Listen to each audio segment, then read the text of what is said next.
this, and I'm not supposed to ad-lib a lot, so I'll go ahead and put you out of that misery right off the bat, and I'll read the introduction for someone who I think just about everybody in this room knows very well anyway. So here we go.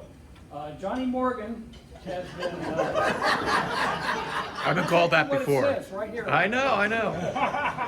I'll do it this way. John E. Morgan has been the pastor, head of staff of Williamsburg Presbyterian Church in Williamsburg, Virginia since 2013. That's amazing. Wow. 10 years. 10 years. Yeah. He received his Master of Divinity from Princeton Theological Seminary and his Doctorate of Ministry from the Association of Theological Schools Doctor of Ministry in Preaching through McCormick Theological Seminary.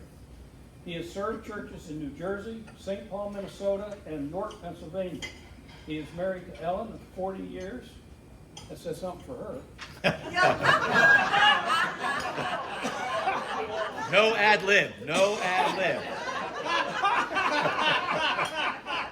Sometimes I can't help myself. They have two daughters. Erica is married to Marcello Herrera, and they had their first child, of which their grandfather is extraordinarily proud, Santa Fe, in November of 2022. Grace lives in Washington, D.C. and works for USAID. John and his family enjoy vacationing at the Chautauqua Institution in New York every summer. John is on the board of the Presbyterian Association of Chautauqua, which runs a guest house on the grounds for Presbyterians. For fun, John enjoys driving his 1960 Austin Mini, which he has owned since 1976. All right. And with that, John, you're on. Thank you, Bill.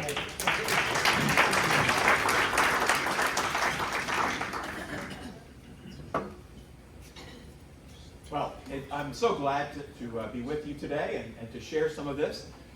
As you know, on my sabbatical last year, one of my study areas was colonial pastors and how we might understand their influence on the revolution. And it was very fascinating. And as you may know, Presbyterians were very involved in this as a part of the clergy. There were many other clergy, but Presbyterians were very important. So what led me to this topic was my connection, my personal connection, with colonial churches.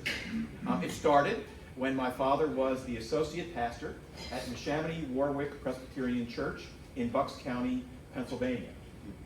Take us to the next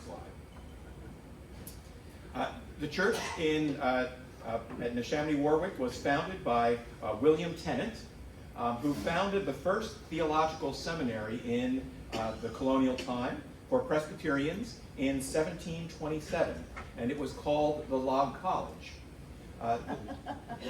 So I just want to point out, Matt Slack, the Slacks are actually related to William Tennant. What was your great? My mother's side of the family, he's about my 8th great-grandfather, and then he had a son and a grandson also called William Tennant, who were also continued. That's great. So we have a little connection. So Matt and I have been conferring on some of that. So actually in 1739, the Log College alumni, Samuel Blair, Samuel Finney, Gilbert Tennant, and William Tennant Jr. Would become the first trustees of the newly formed College of New Jersey, which later became Princeton University. So I went to Princeton Theological Seminary for my Master's of Divinity. And if you would change the next slide, please. Can we have at least some lights on? There's not much here on the slides, and I'm trying to record this. So if we could somebody turn the lights back on? Thank you. Well, there you go, Bruce. That's my fault. Thank you. All right, so Reverend John Witherspoon was a revolutionary pastor who signed the Declaration of Independence and was the 6th president of the College of New Jersey. There was a statue of him on the campus of Princeton, and the inscription on that was Patriot Preacher President. My first call, if you change the next slide, to ministry was First Presbyterian Church at Caldwell, in Caldwell, New Jersey. The town was named after Reverend James Caldwell, who left the pulpit to fight in the Revolutionary War. The middle school mascot in Caldwell actually were the Fighting Parsons. That was what they... So Caldwell was born in actually Charlotte County, Virginia. His father was given permission to preach as a dissenting minister in Virginia. Caldwell then graduated from Princeton in 1759. He was a pastor in Elizabeth, New Jersey, and on April 1st, 1776, he became the chaplain of the 3rd New Jersey Battalion of the Colonial Army. The British, because of his enthusiasm and his charisma, put a bounty on his head in January of 1780. The British then burned his home and church to the ground in 1780.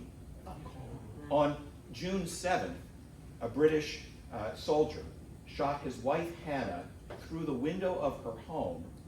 They drug her body outside and set fire to the house. Neighbors did save their children, and after burying his wife's body, Caldwell placed the children in the care of parishioners and rushed back to join the army. At the Battle of Springfield, the soldiers in his battalion ran out of wadding for their guns. That's what this picture is here. Caldwell went to the Presbyterian Church. He grabbed armloads of hymnals written by Isaac Watts and gave them to the soldiers, shouting, "Give 'em Watts, boys, give 'em Watts." On November 24th, 1781, 15 months after the battle, he went to Elizabethtown Point to assist a woman who was arriving by boat.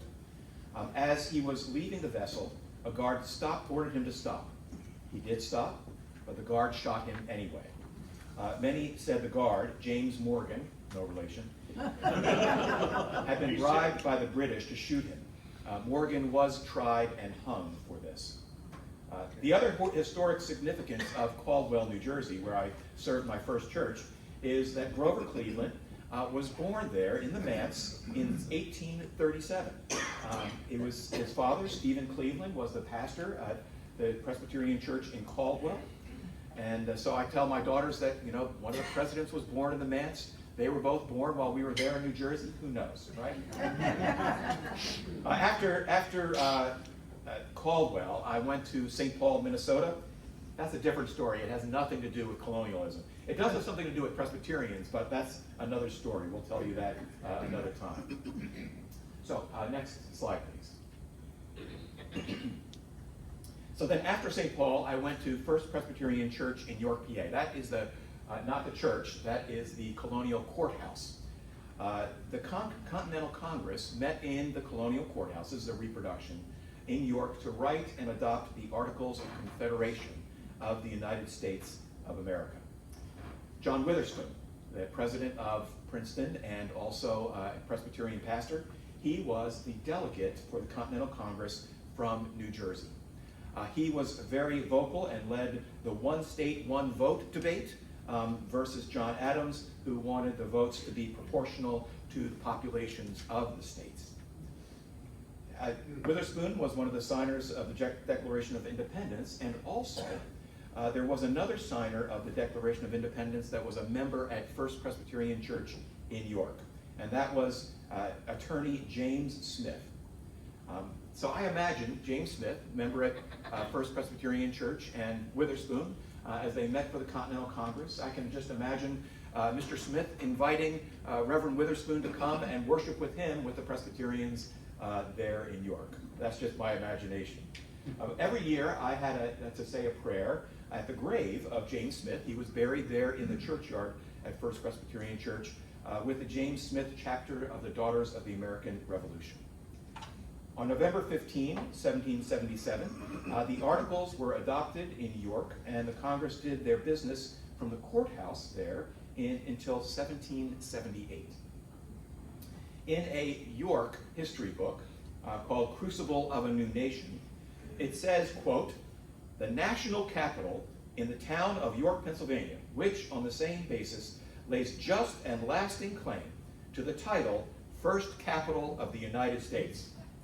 Well, you may know, if you know your history, that this was something that is debated. And Yorkers, of course, hold it as their claim to fame, but New Yorkers claim that they have the first capital, which was in New York City in 1789 when the Constitution was ratified and George Washington was inaugurated.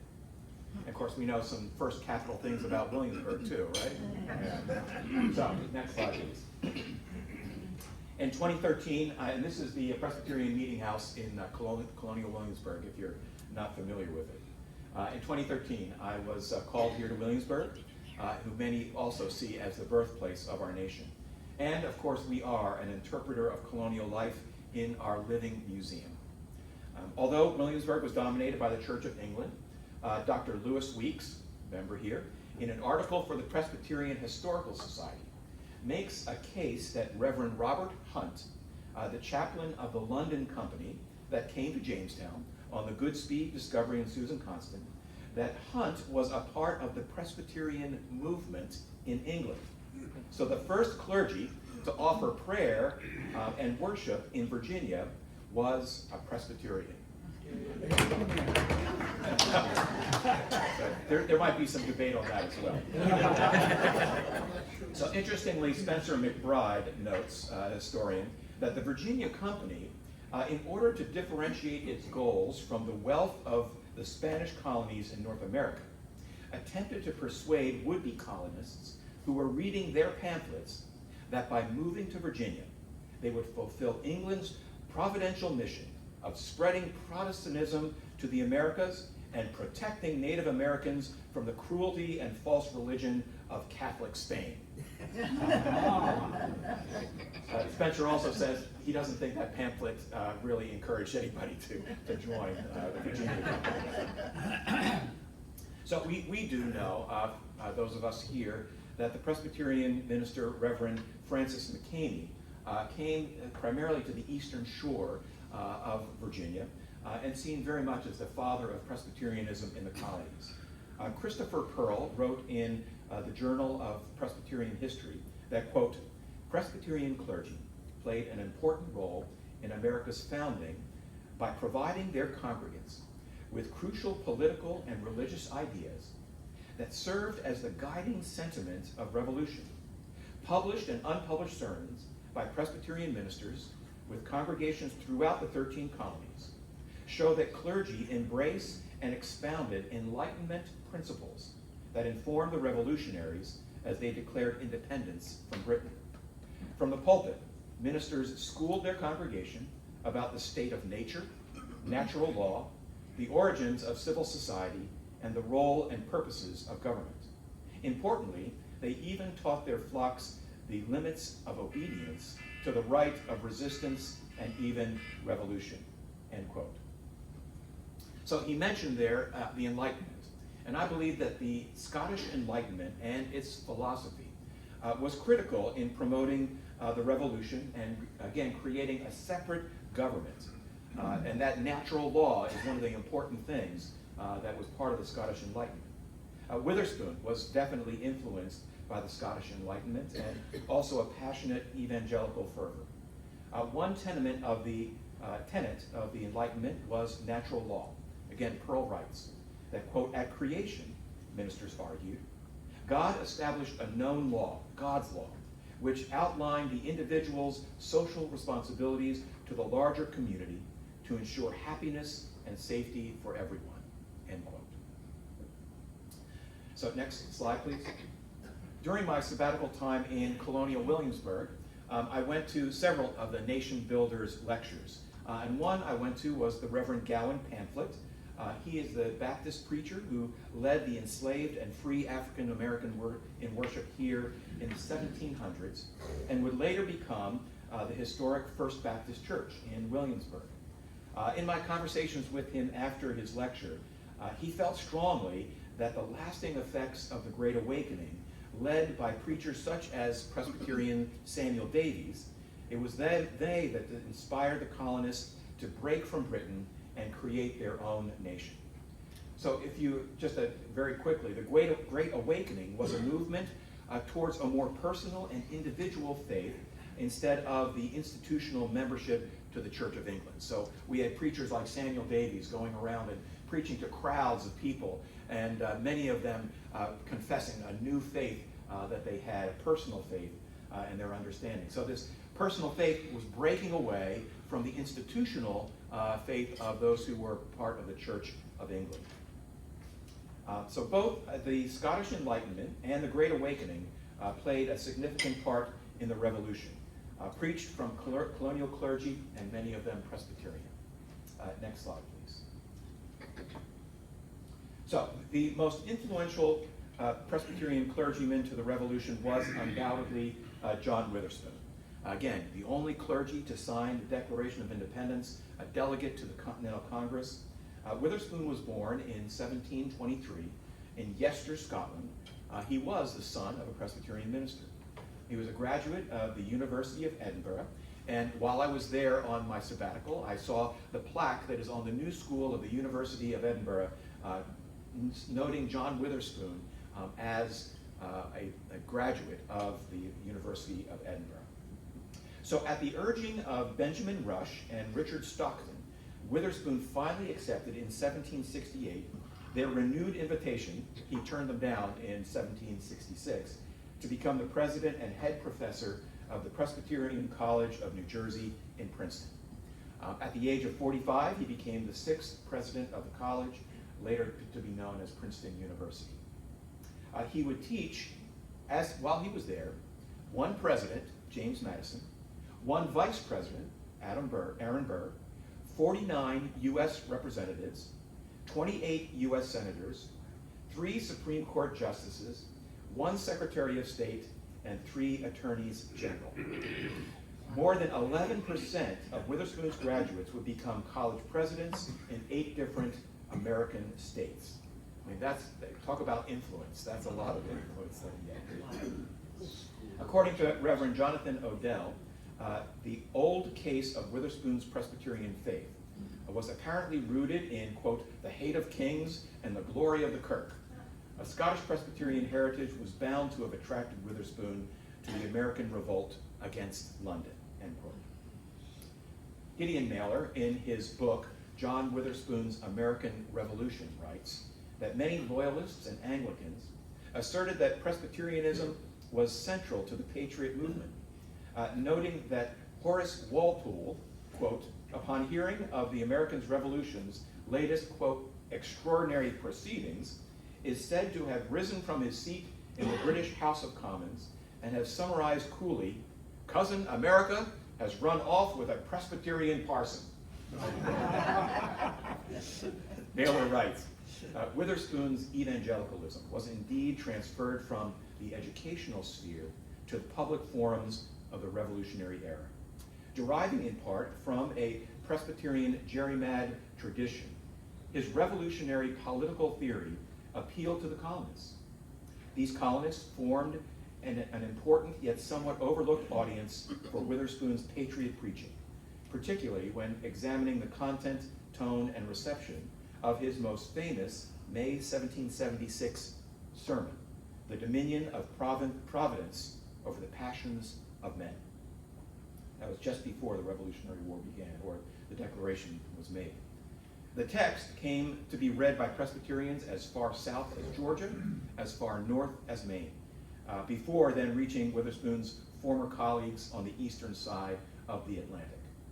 Witherspoon's revolutionary political theology adds a Scottish inflection to the post-Puritan paradigm of congregational and Baptist patriot discourse.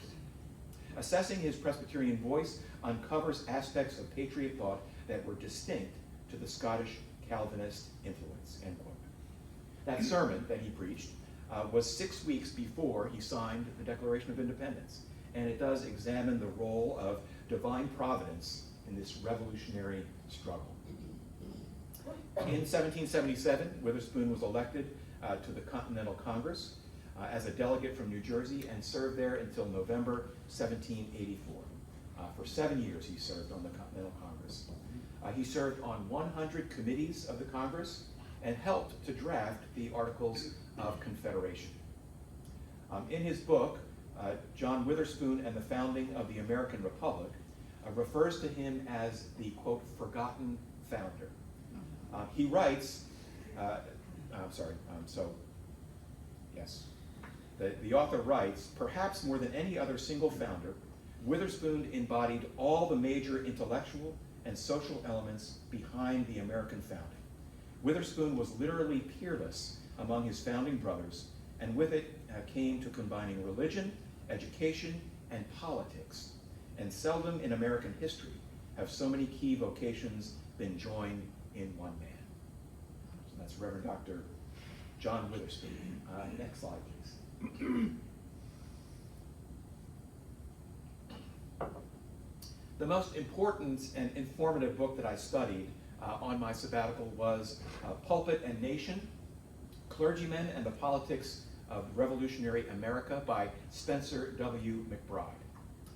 He notes that the role and relationship of religion and politics has been debated from the very beginning of our country, and that there has never been a consensus. Yet from the very beginning, Revolutionary Congress explicitly encouraged the clergy to preach national politics from their pulpits. The clergy did play a role of essential intermediaries between the would-be national leaders and the average Americans. McBride believes that without these influential clergy, the first constitutionally elected leaders would have been hard-pressed to persuade Americans to join in the fight. So McBride points to the declaring of national fast days as one example. The first national fast day was declared by Thomas Jefferson in 1774, and the first from the Continental Congress in 1775 by John Adams. So McBride writes, by proclaiming fast days, Congress was inviting American clergymen to engage with the public on this national campaign to forge a sense of unity, end quote. So these fast days, they gave the clergy an opportunity to preach about politics and also gain the support from their Congress members. McBride said that fast days did not make Americans more committed to the theological beliefs of the clergy in the 1780s and 1790s, who were complaining about religious life in America weakening. By using religious language that resonated with Americans of multiple religious denominations, fast days helped to move the country to accept a more religiously neutral space for public participation in shaping a national sense of belonging. Rather than zealously promoting religious doctrines or faith, Congress used providential language and fast days to alter the British language of empire and meet the needs of a young American nation, end quote. So fast days was one of the ways that chaplains and clergy influenced in the colonial times. But McBride also looked at the role of chaplains for both the Congress and chaplains that were appointed to the Continental Army. He said that Army chaplains, that their main role in the British Army was to prepare men to face death and bolster their courage. But in addition to these duties, several congressional delegates in Americas and military officers expected American chaplains to work as agents of moral reform in turning the Continental Army into a professional force, and urged them to further project to the soldiers the idea of a new American army was the modern army of Israel, freeing them from their captors. But perhaps most importantly, revolutionary leaders expected chaplains to shoulder a large part of the burden of keeping Americans in the war. Desertion was a serious problem for the volunteers who were fighting in the Continental Army and leaving to go back home. During the war, the rate was between 20 and 25% for desertion. John Adams and General Nathaniel Greene, so they encouraged chaplains to focus their sermons on oath-keeping. They said, if in their sermons, the Army's chaplains would depict oath-keeping as a sign of manliness and true Christianity, then Adams and Greene believed that the soldiers would subsequently equate desertion with cowardice and sin. Such sermons would motivate American soldiers to stay in the Army not just for the sake of their country, but for the sake of their own souls. McBride says that the soldiers also had high expectations of their chaplains. They expected their chaplains to be eloquent, inspiring, and entertaining orators. They complained when the chaplains read their sermons with no emotion.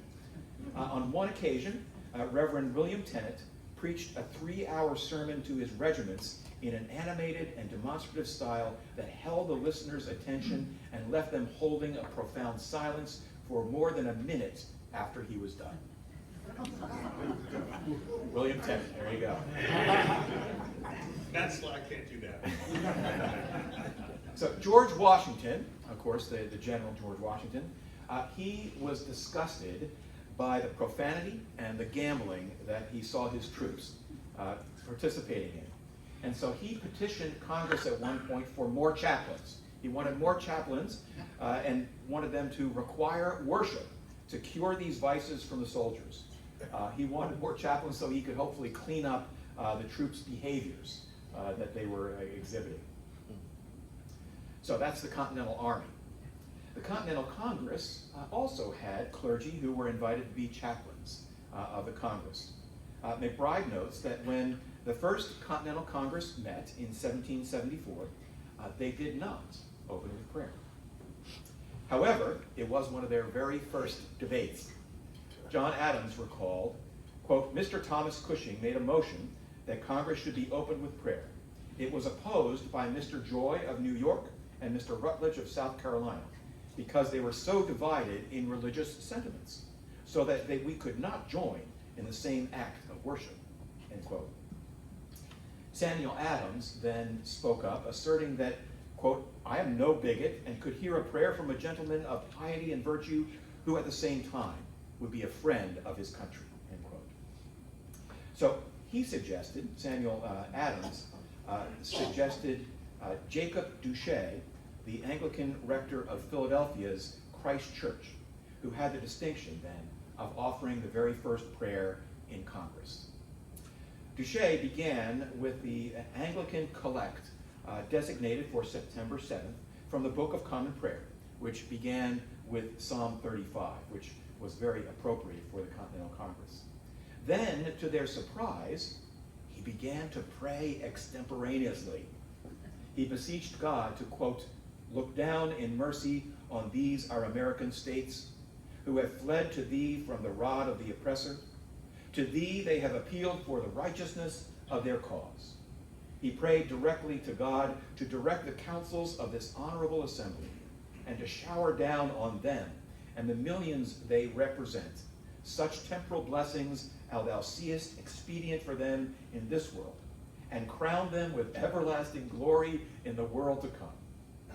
As for the British, he asked God to defeat the malicious designs of our cruel adversaries and convince them of their unrighteousness of their cause, that they may no longer persist in their sanguinary purposes. John Adams wrote that this prayer filled the bosom of every man present, that he had never heard a better prayer or one so well pronounced. So they asked Duché to serve as the official chaplain of the Continental Congress. Duché did resign in 1776, citing health issues. And then in December of 1776, Congress passed a motion to appoint 2 chaplains instead of 1. A week later, delegates elected Reverend Patrick Allison, a Presbyterian minister, and Reverend William White, an Anglican. White accepted, but Allison declined. And so another Presbyterian, Reverend George Duffield, was appointed. So they chose 2 chaplains to symbolize their own multi-denominational composition, with the hopes of preserving the unity among the people. Also, delegates would regularly worship at denominations not their own to promote unity and inclusion. An interesting Presbyterian attestation of this was that in May 1777, when the Presbyterian Synod of New York and Philadelphia, they advised the congregations under their governance that in order to, quote, preserve the union which at present subsists among the colonies, a spirit of candor, charity, and mutual esteem should be preserved and promoted toward those of different denominations. End quote. That's Presbyterian. Absolutely. The Continental Congress, then, turned the daily prayer of their Congress into a political ritual. So their purpose, why they wanted a clergy to pray for them and open their meetings, was to, quote, promote civil discourse and reinforce the revolution's religious symbolism and urge greater unity in the colonists, end quote. So McBride saw the clergy taking advantage of this situation that they were given as well, because they wanted an inside track, and they believed that this would help them to reestablish the importance of the church in a society where most of the social elites were deists. So a religious enthusiasm was waning in the colonies at that time, more than 2 decades after the zeal of the Great Awakening. So by formally inviting clergy to participate in the creation and maintenance of the American Army, Congress sanctioned a place for them on a new national political stage. Yet, in this prominent place, the national leaders valued them for their pragmatic and symbolic role, and not necessarily for their Christian theologies that they espoused. In regard to the relationship of religion and politics, McBride comments, quote, "In this moment, we see the emergence of a particular and enduring pattern in American political culture. When secular factions believe clergy are on their side, they champion their participation in the political process as legitimate and even essential. But when the tables are turned, the same factions declare clerical participation in politics as an unholy alliance between church and state. It all matters whether we agree with them or not." So next, McBride tackles what he calls the myth of the Christian president in chapter 6. So he traces this assumption back to the contested political elections of 1796 and 1800. Federalist politicians and their clerical allies aimed an onslaught of defamatory rhetoric at Thomas Jefferson because of his deist views. They argued that only Christians should occupy the office of the presidency, conspicuously disregarding the Constitution's explicit statement that a person's religious disposition could not disqualify them from holding public office.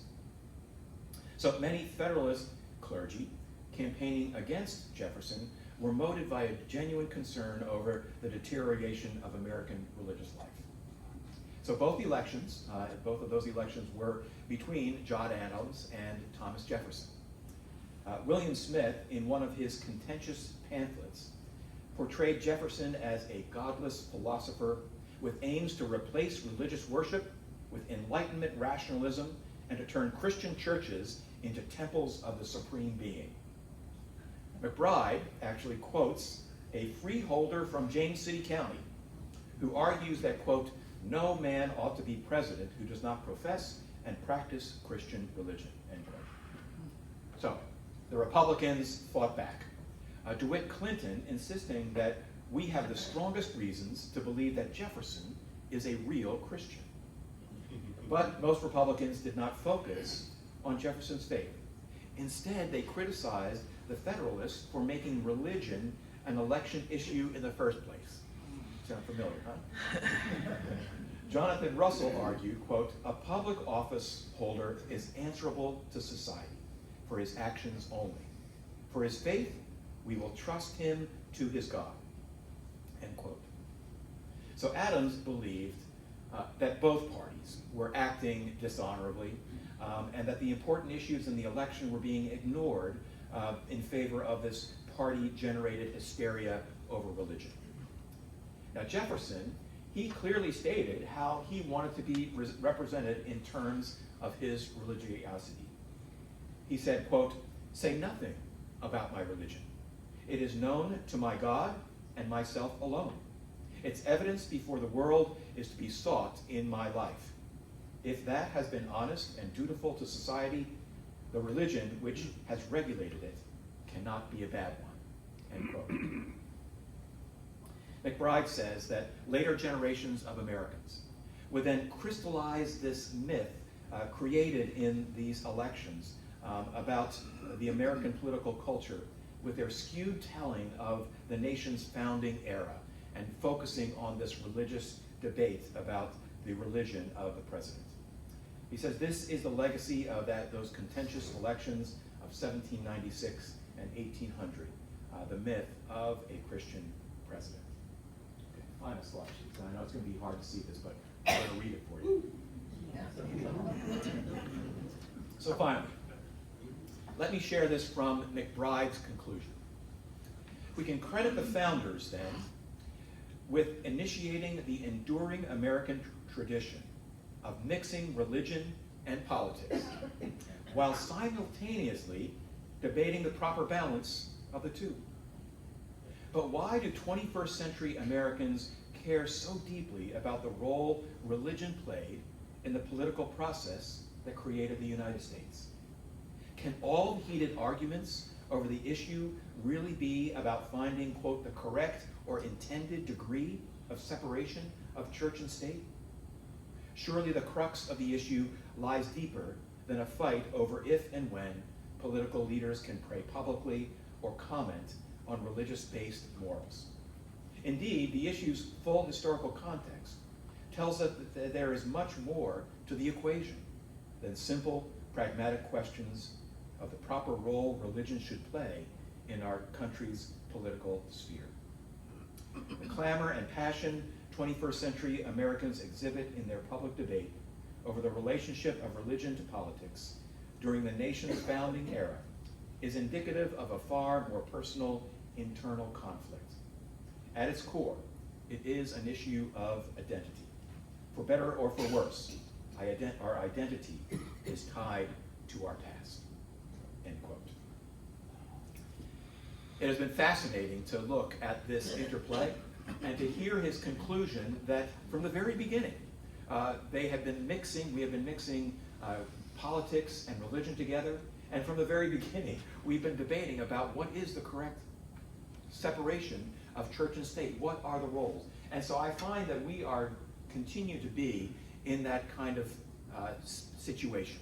We continue to mix religion and politics together, using them for our own purposes. And you can see that from our politicians. They use it when it suits them. They deny it when it doesn't. And clergy also fall prey to continuing to try to use their influence for their political power as well. And now, as we see things shifting in our nation, especially when now less than 50% of Americans claim that they are Christian or active in a church, this is going to shift in our nation. And it's going to be interesting to see how this mix of religion and politics is going to go forward as we change the paradigms in our country. So it has been a fascinating research. There's much more that I've researched and looked at that I can't share with you today. But thank you for your attention, and I hope this has brought you some perspective of clergy and our Continental Congress and our Revolutionary War. So thank you very much.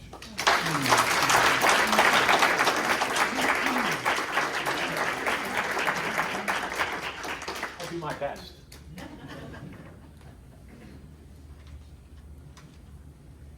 All right, thanks again, John. Is this on? Can you hear me? There we go. All right, does anybody have any questions for John? We have a few minutes. One over here. And then I'll get to you, Jim. I was amazed to hear that the first prayer to the Continental Congress was given by an Anglican minister, because the Church of England, the head of the Church of England, was the king. So how did that work? Well, in the Anglican Church, there was a lot of debate going back and forth. Actually, one of the chaplains that was Anglican ended up being fired from his position at the Continental Congress, because when the British came into Philadelphia, they came into his Anglican church, and he did not kick them out, and he actually prayed for the king using the Book of Common Worship. And so they saw that as being a traitor to the revolution, and they got rid of him. But there were many Anglicans who were for the revolution, and that was part of the shift that was going on. So there were some Anglicans who were for the revolution, and others that were not. And same for other denominations as well. I mean, there were some Presbyterians who did not favor going for the revolution. And so William Tennant and others were sent around the colonies to preach the revolution, to convince, especially in the South, in South Carolina and some of those places that were tended to want to stay because they didn't want to lose some of their rights that they had with England. So, you know, there was that balance too. Is it? It's on. It's on. Okay, there we go. Is it true that at one point the American Revolution was known as the Presbyterian Uprising? Yes, it was. And you know, what I mentioned about that our American cousin has run away with a Presbyterian parson. Definitely the British saw the influence of the Scottish Presbyterians, and Witherspoon in particular. And so talked about that. And as you know, Presbyterian Church is a representative form of government. So as Witherspoon was participating in putting together the Articles of Confederation, a lot of that played into it. I mean, we are a representational form of government as a Presbyterian church, and it ended up coming into our government in the nation. As Scots. Yeah, you just answered my question. So I was going to ask about how the Presbyterian Church actually influenced our current form of governance within the United States, and how the governance within Presbyterian Church is a model. Yeah, I do think that Witherspoon was influential in that, as he was very charismatic, very well learned, and evangelical. So I think as they were talking about how they would go about this, I think he was very influential with Jefferson and other writers of the Declaration. All right, thank you. Are there any other questions for John? As always, John, we appreciate it. As Hank would say, friends, did he do a great job for us?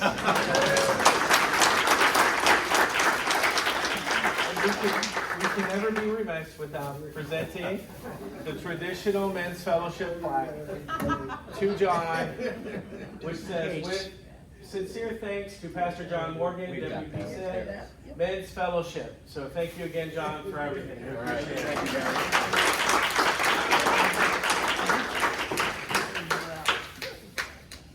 Try to make Hank proud of me. All right. So thanks again, everyone, for showing up. I know we've got a little bit to do here, but again, I will just ask if you're interested in participating, being a part of, speaking to this group, please let myself